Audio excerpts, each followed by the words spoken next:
Hindi ko alam paano sasabihin sa ate ko na lumalaki yung mga anak niyang hindi marunong makipagkapwa-tao. Alam kong mahirap kami at nakiki-holiday lang kami pag may handa sila. Pero hindi yun dahilan para hamakin ang mga anak ko ng mga anak niya. Mga batang antatayog ng tingin sa sarili nila. Wala pa mang naaabot di na nakasayad ang paa sa lupa. Ako si Reese, tita ng mga batang entitled.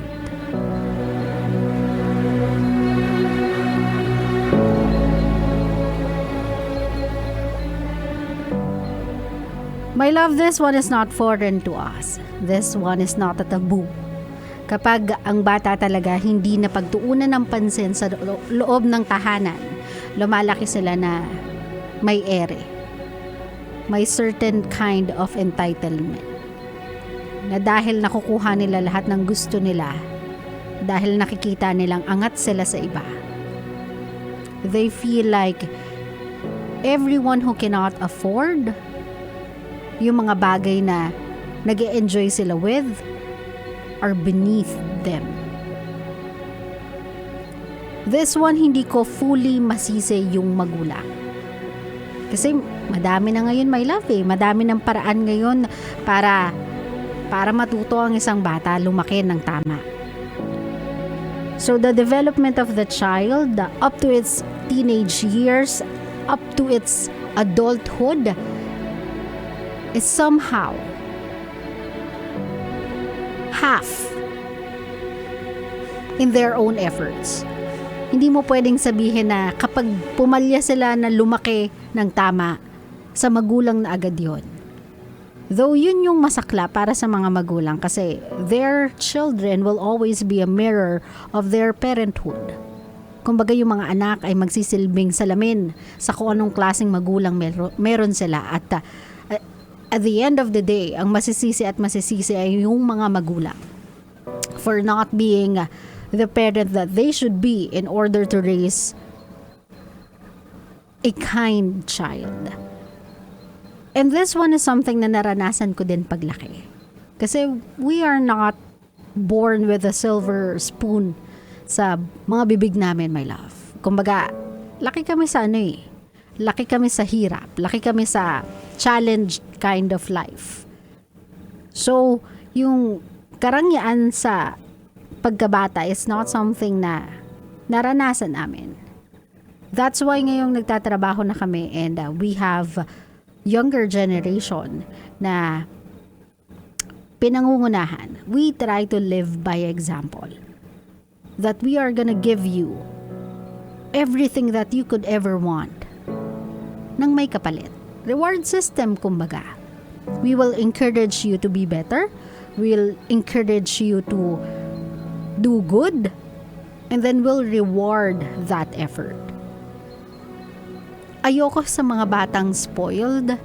Ayoko sa mga batang hindi marunong magpo at opo, di marunong mag-bless, hindi marunong mag-excuse me kapag dadaan, hindi marunong mag-share ng laruan sa ibang bata. I don't like that. Kasi naging bata din ako and I used to have nothing. But I do know how to be respectful even when I have nothing. I do know kung paano maging respectful, maging magalang. I do know how to share even when I have nothing to share. I know all those things without even having anything. So hindi ko nagigets how some people who were born with such luxury in life ay hindi man lang marunong mag-share sa iba, hindi man lang marunong makisama sa iba. They have all the advantages in life and yet parang deprived sila of something that I do not know. So sa mga kabisyo natin, there's nothing wrong if you want your kid to have everything they want in life because you think they deserve it. Kasi anak nyo sila That's something na hindi mo naranasan, so ipaparanas mo lahat sa anak mo. Dati wala kang laruan, dati wala ka ng mga gadgets, so ipaparanas mo yan sa anak mo. But if there's something that you should continue teaching your child is how to be humble, Humility, my love. Turuan nyo pa rin silang maging magalang. Turuan nyo pa rin sila kung paano makipaglaro sa ibang bata, makihalubilo sa ibang bata, mag-share, huwag maging matapobre. Do not choose people to talk to basing on what they are wearing. Huwag mong kausapin yung mga tao kung sino lang yung nagregalo sa iyo tapos hindi ka magmamano sa mga taong walang dala sa party mo. Yung mga ganong kaliliit na bagay. Kasi yung mga little things na yon na hindi nyo tinuturo sa bata, kinalalakhan nila yun eh. Nagiging entitled sila that in order for a person to earn their respect, they have to be on their same level. Meaning to say, yung mga tangible or nakikita nating grandeur in life, dun lang sila magbibigay galang. And unfortunately, it's not actually exclusive to children. Even sa mga panahon ngayon, my love, nararanasan ko pa rin yung itatrato ng differently yung taong bihis na bihis sa isang taong hindi lang nakaayos. Madalas ko yung nararanasan kasi I'm not really that type of a person na bongga manamit pagpupunta sa mga certain places. Pero that doesn't mean I cannot afford to buy. I can. It's just that I don't see the point on looking so grand kapag maglalakad ako ng oras-oras sa loob ng mall o kaya I'm with my family so I couldn't care less about how I look. Tapos makikita mo itatrato ka ng iba just because you don't look like it. You don't look like you can afford anything. Nakakasama yun ng loob eh. Pero ang nakakalungkot kasi doon, some people, sa sobrang ayos nila, ang taas nila ng tingin nila sa mga sarili nila, to the point na they can only talk to people they think ay at par sa kung anong meron sila. If you are not on their same level, then wala ka sa paningin nila. You don't even exist. That's the kind of thing that you shouldn't teach a child. Kasi we older generations, hindi as parents lang eh. We older generations owe it to the younger generations to preserve their innocence. Yung pagka-inosente nila. At yung innocence, it starts with people not treating people differently just because iba yung pananamit nila, iba yung brand ng mga nilalaro nila, iba sila magsalita, hindi sila nag-English, wala silang rubber shoes, nakatsinelas lang sila. Yung mga ganun, my love, it may sound so petty, pero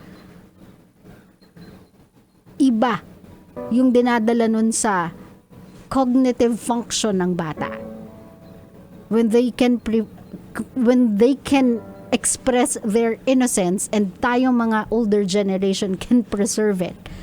Iba yung nagiging cognitive development ng bata sa isang household na raised with respect and certain humility.